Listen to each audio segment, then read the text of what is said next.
Let's Achieve Change is a podcast by Pamela Grove, Doctor of Physical Therapy, Pain and Movement Specialist of Metanoia Education and Wellness Center. My goal is to make you aware of various health and wellness topics.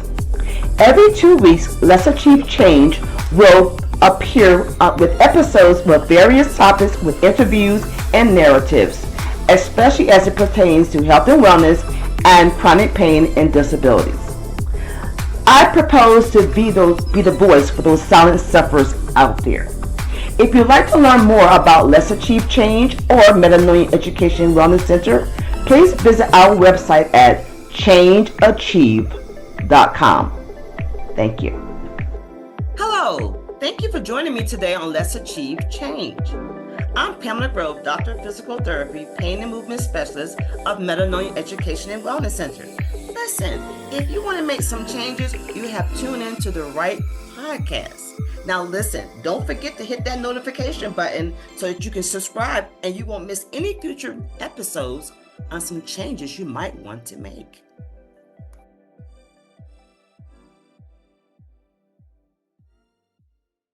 Hello listeners, so glad to have you back at Let's Achieve Change. So we're going to follow up now from the first 2 episodes, and we're into now the 3rd episode. So excited to know that people are listening and hopefully learning some things and starting to change. We're going to go back to that subject of post-traumatic arthritis. And so we want to dive into more of what the definition is and some of the symptoms. So basically, post-traumatic osteoarthritis is it's a chronic inflammatory condition that typically comes on from some type of trauma to the joint, and that could be because of sports, or it could be because of overloading in some type of job setting, such as we heard with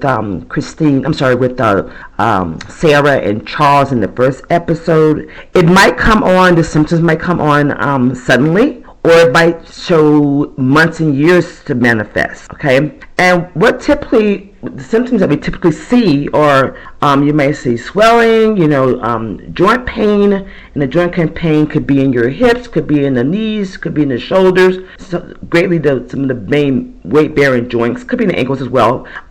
You may have tenderness in the area, especially when someone touches it, and then you often get joint immobility. So why is this occurring? Well, you start to experience over the years, if the trauma has occurred, you start to experience what's called cartilage degradation, and that means just the cartilage is starting to wear down, okay?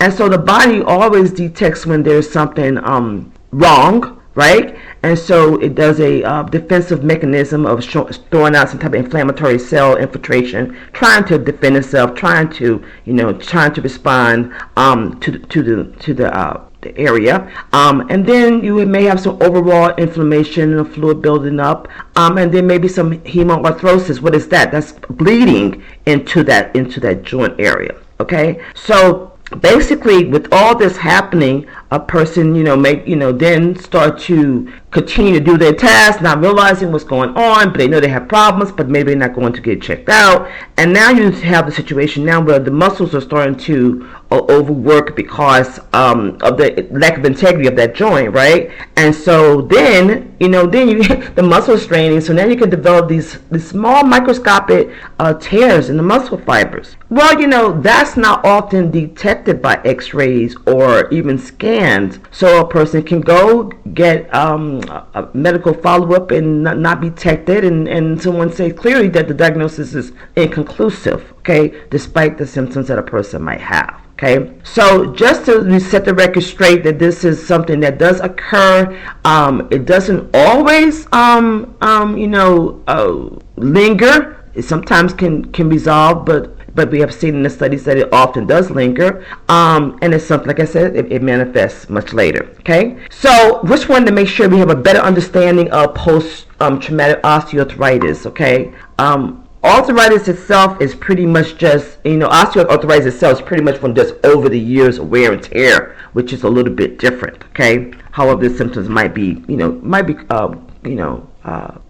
quite similar, okay? Okay, so now we're going to get back into bringing on another guest. We're going to have we have see who we have today. We have Tameka today. Okay, Tameka's going to come on today, and she's going to share her story. I like her story in a sense that it does bring about some more of the situation of dealing with delayed intervention that we're seeing because of lack of follow through.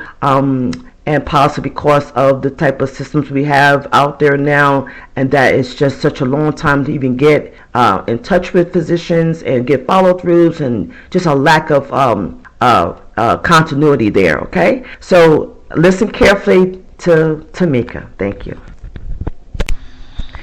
Okay, so I'm excited today to have Tameka as our guest today. Tameka also has a unique story that I think is worthy of telling to the public. Tameka, I appreciate your vulnerability and your bravery to come on, so I thank you for doing that. Thank you so much. No problem. I'm happy to tell my story. Okay, great.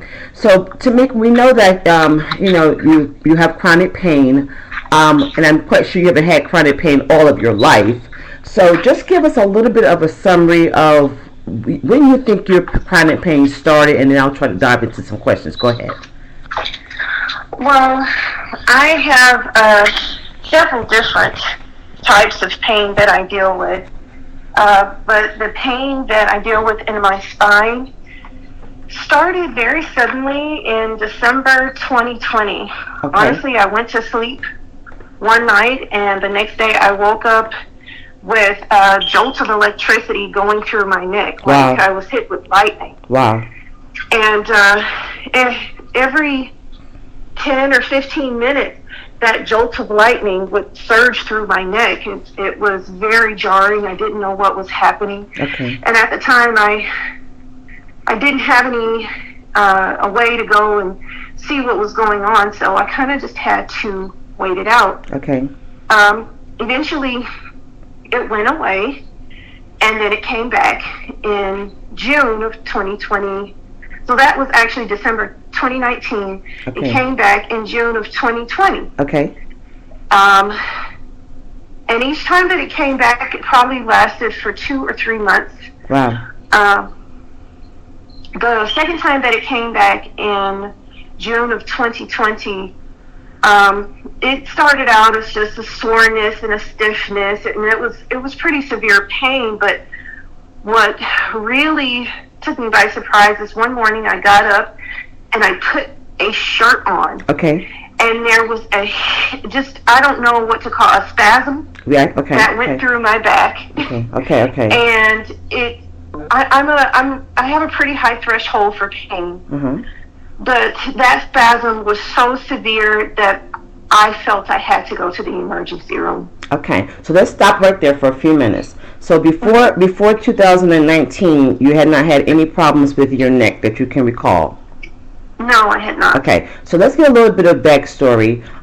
Do you recall, how old are you now at this moment? Today is my birthday, and I'm 33. Oh my God! Happy birthday to you. Okay. So and now, I just turned 43. You just turned 43. Oh my God. Okay, thank you. Happy birthday to you. So now, if you look at this, we look at 5 years ago, you were 38. So, do you recall anything in your teens, your 20s, that you may have done, very active sports or any extra lifting at any particular job? Do you recall any of those type of things that you did in your teens or your 20s? Absolutely not. Okay. The only thing that I can possibly think of is when I was 7 years old, I fell off of a sliding board. Mm-hmm. I'm pretty sure I was unconscious for a few moments. Because I remember waking up, no one came to. This is in the country. Okay. Check on me. So I'm pretty sure I had a concussion as well. Okay. From that, but this is in the country, so they rubbed some dirt on it. Kind of people back in the early 80s.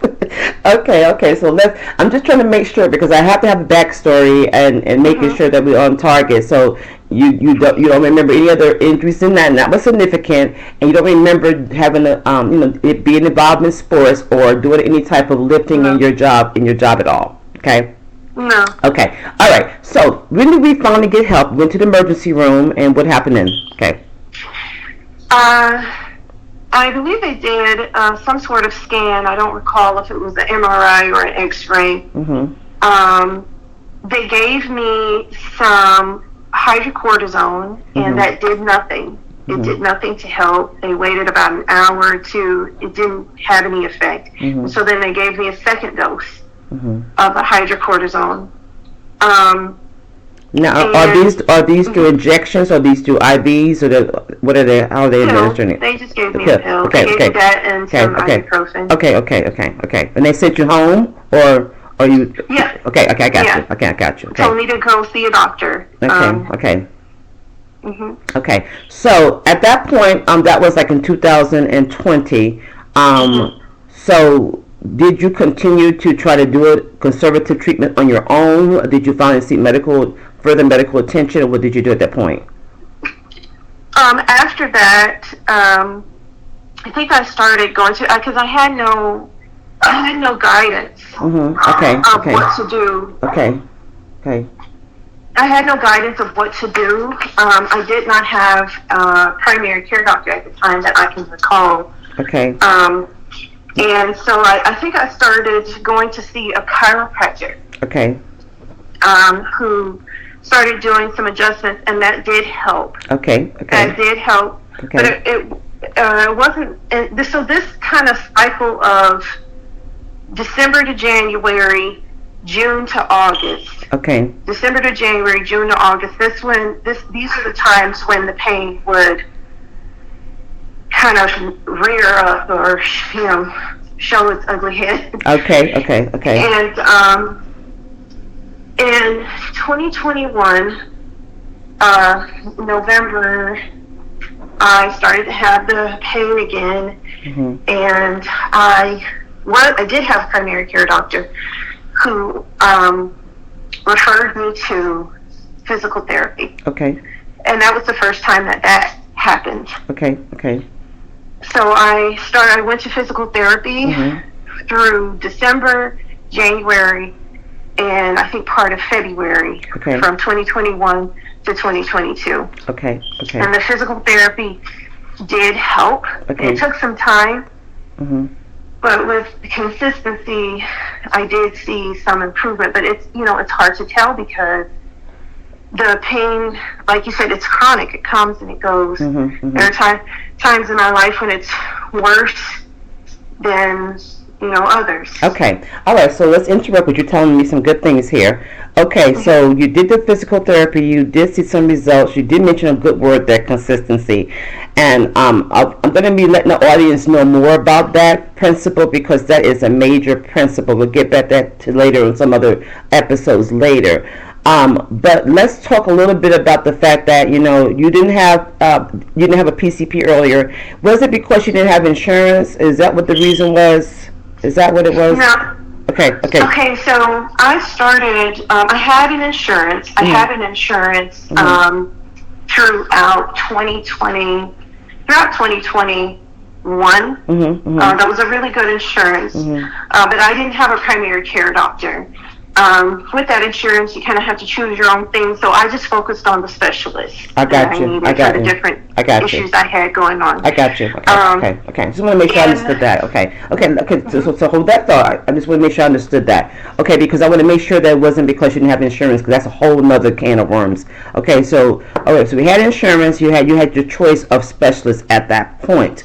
Okay, now you are in 2022 a little bit here. You're doing therapy. We are making some. Well, see, let me clarify though. That was in 2021. I had Ambetter. At the end of 2021, I started a new job and therefore a new insurance with Kaiser. Okay, I got you. And Kaiser, that is a huge. The how my treatment has been facilitated by Kaiser is a whole other part of my story that I think it's really important. Okay, so stop right there because we're going to get to that. Okay, so here we are now. We're going to therapy, do Ambetter, and you were getting some results. So then you switched to Kaiser, and so that meant that you had to now go through a whole other system of, getting a referral, et cetera, et cetera, et cetera. Okay, so when did you think you started Kaiser? About when was that about? I started with Kaiser in December 2021. I think I got my dates mixed up. Yeah. I started with Kaiser in December 2021. It was at the end of 2022 that I was given the referral. Okay, but you was in Kaiser. You was in Kaiser all that time? Yes, that was with Kaiser. Okay, so the first time you got a referral to physical therapy, was it through Ambetter or through Kaiser? It was through Kaiser. Okay. All right. So we got the therapy going through Kaiser, and you saw some consistency. So now, was the pain still basically in your neck and upper back? Where was the pain anywhere else? Well, at the time that they gave me the referral initially, I was having pain in my neck, and I was having this electrical feeling going down my left arm through my fingers. I mean, through my pinky finger and my ring finger on my left hand. And it was a numbness, a tingling, an electrical feeling, sometimes a throbbing in the upper arm. Okay, so did it around my shoulder blade. Okay, good. So did it ever give you an actual working diagnosis during this period of time when you were going to therapy? Did you get a diagnosis? So they did an MRI, and they found that I had compressed disc in my neck, in the C6 and C7 disc in my neck. Okay, all right. So basically, audience, she's talking about basically the discs are starting to degenerate, and at that point, she's at C6, C7. So the pain that she's having, the numbness and tingling, is because we got compression on nerve roots coming through the cervical spine, and I'll get into that a little bit more. Okay. So now we have a diagnosis. We are, every now and then we're still getting some type of medication and some type of treatment. So this is still about 2 years ago. So where did we start to have some lapse in care? What happened? I finished my therapy that my insurance would pay for a series. I think they paid for 20 physical therapy visits. By the end of that, I was in a decent place. I knew the exercises to do, and so I started doing the exercises at home. And the insurance had paid for all the classes, the physical therapy sessions that I could have. So that was in February of 2020. Gosh, I'm trying my best not to get the dates wrong. That was in February of that year. And so, are we in 2022 at this point? Or are we in 20? Where are we at this point? Because I got to land this point. That was had merged into 2023. That was February of 2023. Okay, I'm writing this down. Got it. So the pain started to come back around May and June. And I reached out to my primary care doctor because I knew that I would need another referral or something, some sort of follow-up. And I was still doing the exercises. No, I wasn't doing the exercises by then. I had to take responsibility for my part. But he wasn't available for an appointment for 3 months. Okay. So I reached out to the pain doctor, and she wasn't available for an appointment for 2 months. Okay. I scheduled the appointment with the primary care doctor, but in the midst of waiting for that, my mom got sick. I got sick. I had to have a surgery. Then it's almost about a month after my surgery, my mom got sick and had an emergency surgery, and I had to take her in. And so things just kind of got thrown into a little bit of chaos in my life. The pain at that point kind of it never went away like it normally does. It kind of just stayed at this kind of, either it's really, really bad, or it just is a mild throbbing. It's really, really bad, or it's a mild throbbing. And I think it would depend on my stress levels at a particular time. And let's just interrupt there, because that's another issue, and that's another episode, how stress does play a part on chronic pain. And that is definitely recorded in a lot of studies there, and we'll get into that in more detail. So let's just make sure the audience understand that statement. But before we go any further, I do want to ask you a couple more questions because I'm trying to still make sure I got the information straight. So you had the surgeries. The surgery was unrelated to your current problem of the neck. Is that correct? Is that was totally something? Correct. Okay, so let me make sure of that. Okay, and then can you recall how the pain affected maybe your ability to function as far as putting on your clothing, or as far as you doing a job, as far as you being able to keep a job? Did your pain affect you at that point at all? Absolutely. Okay. It affected everything. Okay. Explain it to us, please. I am an accountant, consultant, CFO by profession. Okay. So I spend a lot of time sitting at my desk. I have tried different types of ergonomic chairs to try to help me. I literally have tried like 5 different ergonomic chairs. Okay. Trying to keep have a desk riser. I have all these different contraptions to try to support my body as much as possible as I sit at the desk, or try to help me stand at the desk sometimes. Okay. But as you sit there at that desk, throughout the day, the pain does kind of surge, surge up, and it gets worse as you sit there, even as you stand. Right. Once my mom moved in, she needed, I'm her caretaker. She's not unable to do everything, but there are some things she can't do, and so helping her get dressed, take baths, things like that, requires a lot of reaching, pulling. That is painful. It's really painful, especially the reaching. Okay, let's stop there. So now we see that, okay, now you're bringing on another level of activity because you're having to be responsible for taking care of your mom. Now, let's get this date straight, because I got to ask you a very pertinent question. Your MRI that was done that showed you that you had some deterioration at C667, what do you remember whether that was in 2021, 22? Can you kind of? That was at the end of 2022. Okay. I did that MRI in November 2022. Okay. Now, have we had another repeat MRI since then? Yes. And I think what bothers me about, so they did the MRI, and I had all this discussion with the pain doctor at Kaiser, and she ordered the MRI. They did the MRI, and all she did was say, it looks like you have continuing degeneration. Let me know if you have any questions. I'm sorry to laugh. That was all. There was no follow-up of, okay, here's some differences that I'm seeing. Yeah. Let's talk about this. Let's talk about that. Yeah. I had to ask and request another referral for physical therapy. Wow. They said, okay, we'll give you the referral. It was on my after visit paperwork. That referral did not get submitted. I contacted her, I emailed her, I called Kaiser. Wow. It took 3 months of me trying to contact them to actually get a referral sent. And this, what time period was this about? This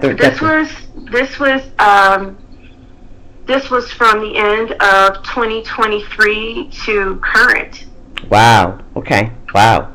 Whew. Okay. So during that time, you're being very diligent trying to get this referral, and you're not getting much response. Is it because you wasn't getting callbacks, or you were talking to people? What were they telling you during the time you were trying to get this information while your referral wasn't going through? What were they telling you? What were they? The first issue was a difficulty even getting in contact with any person who was responsible for my care at Kaiser. Okay.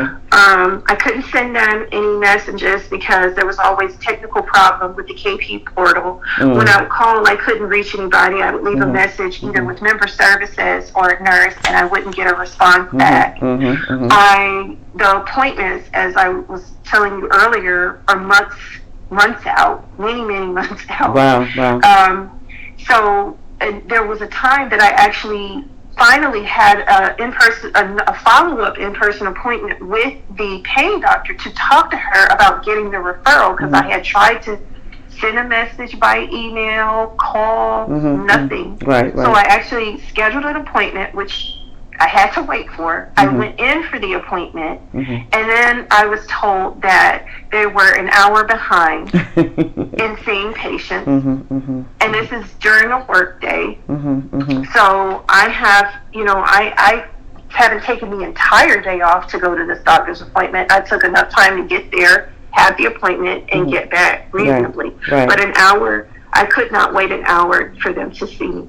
Okay. So, I just told her nurse, I was like, look, I have been trying to speak to her for months because she promised to submit a referral. It's in my after visit paperwork, and it was never done. Wow. I called the referral services line, member services, all these people, nothing has gotten done. Wow. And in the midst of that, folks are telling me that it's my fault that it's not done, that I have something set up wrong with my Kaiser account. Oh, I'm not the one who set up. Anyway, I'm not going to go down that road. Yeah. Don't do that. One time. The point is that I told her nurse that I said, I need this referral. I need help. Finally, the referral was submitted and the appointment was scheduled. But the insurance with Kaiser at that point only had a month left in it, because I'm no longer at that job that I was at, so I've been using Copra. Wow. So by the time the referral got submitted and I got in for my first physical therapy appointment, I only had a month left of visits. Wow. Fortunately, the physical therapist, which is you, without me even telling any details. We can't do that. Okay. So, I can't do that? No, don't tell too much details. We got to be careful what we mention any actual place. Okay. But go ahead. But fortunately, I was given a prescription of 2 visits for 4 weeks, which would have worked out great. But it's just what bothers me and what frustrates me the most is that I'm not able to take advantage of the full amount of visits I'm supposed to have because it took so long to get the referral. And I hear your frustration, and my heart is bleeding, and this is what we have problems with. This is one of the traditional medical model of fallacies, especially when it's a big organization. The lack of continuity, the lack of follow-up, all these things wrapped up into one. But let's just ask a couple more questions because we're going to land the plane, because you got so much information and I got to get this to land.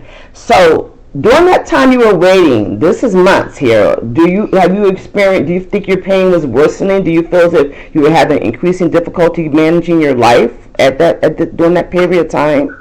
Most definitely. Yes. Yeah. So this is what we're talking about. We call this delayed intervention or delayed timely intervention, and then as a result of that, how did that affect you? Did it affect you financially at all at this point? If you'll permit me, I'm going to try to be quick in explaining. Okay. When you are in such severe pain, it is difficult to function, like you said, day-to-day tasks. I'm still having to take care of my mom, and even without that, I'm in such severe pain. It can give you headaches, that add on to the pain, not to mention the other challenges that I deal with in my body. So you take the pain pills that they prescribe you, and most of them make you sleepy or lethargic. Some have other side effects, and so that affects your ability to function. So all the while, you have to be present at work. If you were driving a forklift, it would pose a problem. If you were a police officer, it would pose a problem. Sitting at a desk at a computer, it poses a problem because it makes me foggy. The medication makes me foggy, not alert, like I said, lethargic, it's stumbling over my words, things like that, and I can't be that way in meetings. So you stop taking the medication, and then you're sitting there in severe pain, and that is a distraction. Exactly. So it did affect it. It affected my functionality at work, but what I think what I have done, and what I think probably a lot of people do, is they just push through. They deal with the pain, and they push through it, they make it work. Right. And I'm sorry you've had to go through this, and that's why I am taking these steps to do this, these books and these podcasts to make get more public awareness of some of the the difficulties that people have to maneuver in the system. So, but I'm going to go ahead and ask you a couple closing questions because your story will be told, and it needs to be representative of some other people too as well. But can you try to give me, if you had to sum up, some recommendations, what would you recommend if you had the power and say, okay, Tameka, we're giving you the authority. Just give me some recommendations you think would help your case and possibly help somebody in the future. What would you say? I think listening to the patient more. I don't pretend to know what it means to be a provider, or a medical doctor. I don't know what it is to see the different patients. But when you're with a patient, listening to the patient, seeing if there's something that the patient is telling you, just if you can, right then and there, go ahead and follow through with what needs to be done. Whether it's medication, prescribing medication, ordering a scan or a test, or submitting a referral. It is very difficult to manage any kind of challenge that you're dealing with when you can't see your provider for months on end. Exactly. Especially if they tell you, if something happens, come in. But I can't come in because you don't have an appointment. So if I schedule an appointment, the issue is, if you're dealing with something chronic, it might not be an issue at that moment that the appointment happens, and then the waiting. The system needs to be created where you have more reasonable, consistent access to care. Sounds good. And then the last thing I'll say is actually care. The biggest message that I feel that I got from my experience in the last couple years with Kaiser is that they don't care. Because I had told them, listen, I'm dealing with this, I'm dealing with that, please help me. Well, there's nothing we can do, ma'am. It's just very dismissive. I'm not saying that one person controls the entire system, but do what you can. Exactly. And that's a very good point, and I got that well noted, because it is something that we want to definitely drill out there. Each person being responsible for their actions and their responses to people. Okay, so now this is kind of a morbid question. It's the last question, but I think it's a very pertinent question. If you have to attach an epitaph to your tombstone to say this is Tameka, and for example, my brother, he's gone on, and he would always say, grace and peace, dear ones, and it's just nice to be nice. That was him. You heard that. Anybody who knew him, they knew that. It is what it is. I say this all the time. What would be yours? Because I need to have this for your chapter. What would be yours? If I had to have something, if I can speak sincerely from my heart, I would say, love God, love people. Yeah, okay. I like that. Yeah. Love God, love people. Okay. And how I'm going to sum this up to make sure that I'm not giving you any discredit. I'm just trying to make sure that I have your chapter correctly. So basically, you feel as if that's not something you've been receiving. You haven't been receiving the love that you should receive, and that's what you want to. You want that to be exemplified more. Is that what you're saying, pretty much? Yes. Okay, I got it. Okay, I got it. I appreciate you so much. I really do. I'm going to continue to pray blessings on you. Things will get better. Thank you. Okay? Thank you for letting me tell my story. No problem. Have a good day. Bye-bye. You too. Bye-bye. Bye. Well, we thank Tameka for her story, and I'm quite sure there was a lot more for her to tell, but we have to contain some of these stories in the sense of the timing of everything. But we will circle back to a lot of these a lot of these individuals, because there's so much more that the public needs to be educated about. I do want to qualify myself a little bit, because sometimes people are like, well, why do I know these things? Well, first of all, I've been in the field for 43 years, believe it or not, and I have invested so much time and money into learning more about chronic pain, as well as keeping data over the years and watching the trends. Only because I felt these patients deserve better, when they were tossed to and fro and often not listened to, and the continuity of not being there. As you heard with Tameka and some of the guests earlier, trying so hard for them to get the right type of intervention, the time of period that it took to happen, the lack of compassion there. We get into this term called gaslighting, and we'll talk about more about that on the upcoming episodes. You'll hear that term a lot and what that means, okay, and what people experience when they go through that period, okay.